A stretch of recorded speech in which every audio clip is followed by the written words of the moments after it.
This is SSPTV News, brought to you by Samsung Productions and the Hazleton Standard Speaker.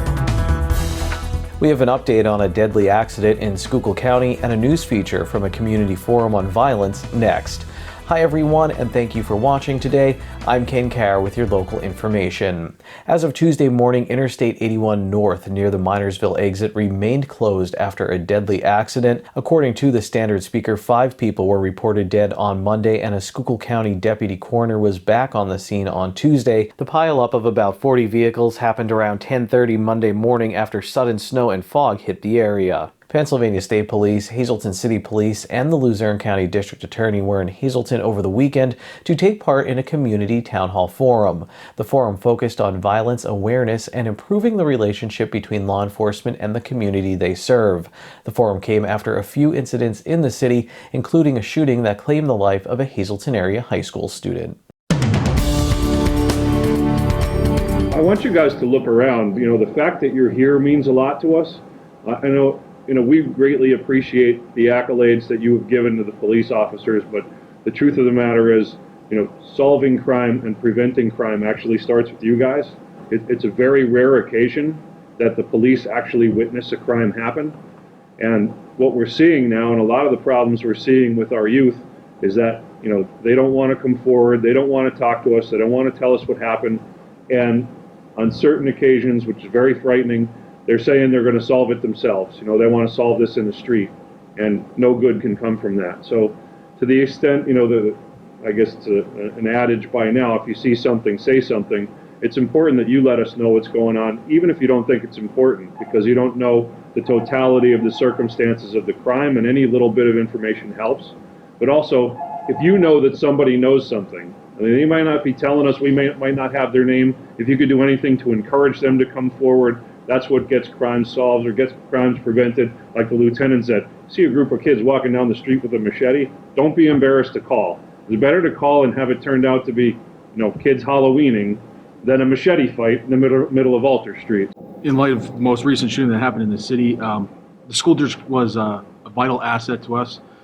I was on the phone with Chief Harry at 3 a.m. that morning, trying to inform him of what occurred, so that way the school district could prepare with counselors for when school went back into session on Monday, and then also attempting to locate families because they were all juvenile males that were injured in the shooting. So the school district often reaches out to us. They'll share intel with us. They'll tell us if they hear if there's a large fight, and we'll dedicate resources as needed. We are trying to get more officers into the schools. We participated in Read Across America. We have officers going to an elementary school on Friday. There was a school class, and they said that they didn't realize that in law enforcement there was different positions. So we're sending detectives, patrol officers, canine officers into the school to try and get that involvement within the district. Law enforcement, you mostly see us out conducting the traffic stops, working the investigations, and handling the criminal incidents. But we have a whole plethora of other units and members in all of our departments that can work together with the community. And it does take the community as a whole to combat the problem. If the parents don't allow the children to talk to the police officers or say that we are not the right people to go to, that's a problem. We have to get everyone on board and work together. So all these suggestions that you had of having us more at the HIP Center, the Dominican House, going to the schools, we will try to implement it. But if you have an event, just send an email or a letter to the Hazleton Police Department or the State Police, and we will try to get somebody to your events.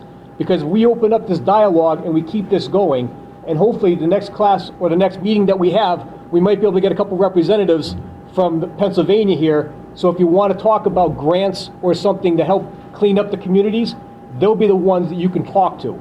I just want to say, again, thank you for doing this for our community, for all the departments that are here involved, and touching on with our members from the HIP Center, Dominican House, everybody else, any of them, if they ask us to be there, we'll be there. We just need that invite to know when something's going on, and we will be more than glad to try to participate. So please reach out to us. So we got a lot of great input. I was taking notes. We got a lot of great input from you. So imagine if this room was filled, how much more input we would have. So please tell people about this. Tell people that this was a success, because it was. It truly was. We're here for you. We want you to know that our efforts are only going to go up. They're not going to go down. And we want to make sure that everybody is safe. And on top of that, we have great relationships between community members and law enforcement. Yeah, so tonight was important. It was important for the community to hear what law enforcement is doing, as well as for us as law enforcement officers to hear from the community, hear some ideas that they have in which we can help implement strategies to mitigate crime. So that was the importance of today. It was a pretty good turnout, this event this evening, but next time we would like a phenomenal turnout, more ideas sharing, and so we could better serve the community. What were some of the topics that were discussed? Some of the topics were some of the strategies that we as law enforcement officers are implementing that the community just wasn't aware of. You know, for example, they didn't know we had certain programs for high school age kids to keep them out of trouble. They didn't know that we partnered very frequently with the Hazleton Police Department to reduce crime within their community, as well as, you know, we heard from community members some ideas that they had, you know, that can help us better serve the community. Today's news feature is brought to you by the Fairfield Inn and Suites by Marriott. Need to relax? Book a stay at our indoor pool and dry sauna. Call the Fairfield Inn and Suites by Marriott at 570-453-0300. Time now for weather on SSPTV News. Here's our forecast from the National Weather Service on Wednesday. A 20% chance of snow between 9 a.m. and 1 p.m. It will be mostly cloudy with a high near 38 degrees. On Wednesday night, a 20% chance of rain after 2 a.m. We'll have increasing clouds with a low around 36 degrees and wind gusts as high as 23 miles per hour. Then on Thursday, we have a hazardous weather outlook as there will be a chance for thunderstorms, and a few could be strong to severe with strong gusty winds. On Thursday, a 90% chance of rain with thunderstorms also possible after 2 p.m. We'll have a high near 62 degrees and wind gusts as high as 31 miles per hour. On Thursday night, an 80% chance of rain and possibly a thunderstorm before 2 a.m. Then a slight chance of rain and thunderstorms after 2 a.m. We'll have a low around 40 degrees. On Friday, mostly sunny with a high near 47 degrees. Friday night, partly cloudy with a low around 29 degrees. Saturday is sunny with a high near 49 degrees. And Saturday night, mostly cloudy with a low around 33 degrees. Now it's time for the SSPTV Standard Speaker Scoreboard. Brian Hinkle scored 3 times and drove in 3 runs for the Marion Colts as they beat Columbia Montour Votech in their season opener. Jake Bobish had 8 strikeouts on the mound for the Colts. Shenandoah Valley beat North Schuylkill in the semifinals of the Russ Rothermel tournament in Minersville. Jake Matta had 3 RBIs for Shenandoah Valley and Jake Hall had 3 for North Schuylkill. Shenandoah Valley will play Panther Valley for the tournament title on Saturday. Coming up, details on an art exhibit opening up in Hazleton and a feature on the Hazleton Area High School bowling teams.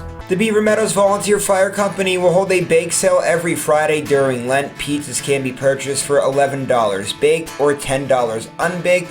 SSPTV News would like to send sincere condolences to the family and friends of these recently departed. Barbara Crockford, age 85, of Hazel Township. Mass will be on Friday at 10 a.m. at Good Shepherd Roman Catholic Church. Friends will make on Friday from 9 to 10 a.m. at the church. The Joseph A. Moran Funeral Home is in charge of arrangements. Sister Rose Kirschbaumer, age 94, of Hazleton. Services will be held in Philadelphia under the Urban Funeral Home. And Michael A. Longo Sr. of Hazleton. Mass will be held on Friday at 10 a.m. at Holy Rosary Church. Friends will make on Thursday from 6 to 8 p.m. at the Firo Funeral Home. Tonight's obituaries are being brought to you in part by Harmon Funeral Homes and Crematory, with 2 locations in Rockland and in Drums, 570-384-3312 or 570-788-0977, and go to harmonfuneral.com.